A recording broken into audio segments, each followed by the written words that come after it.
Samantala mga kabrigada, Grand Oplan Baklas ikakasa ng COMELEC sa March 28. Brigada Sheila Matibag, ibrigada mo! Brigada! Live report! Nakatakdang ilunsad ng Commission on Elections o COMELEC ang nationwide na kampanya para tanggalin ang mga illegal na election material sa pagsimula ng local campaign period para sa nalalapit na halalan.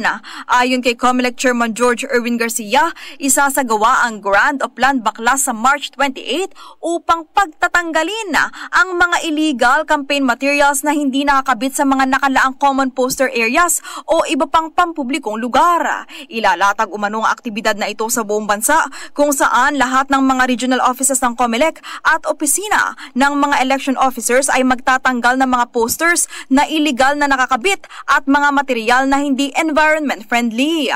Matatanda ang noong nakaraang buwan ay ikinasa ng ahensya ang Oplan Baklas para alisin ang mga illegal campaign paraphernalia ng mga senatorial candidates at party list groups na target makakuha ng pwesto sa national seats kasabay ng pagsimula ng kanilang campaign period noong February 28.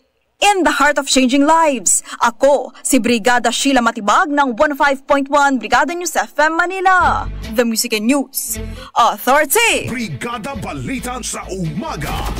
Ang bahaging ito ay hatid sa atin ng Guard C Plus with Zinc Capsule. Always protektado ang kalusugan.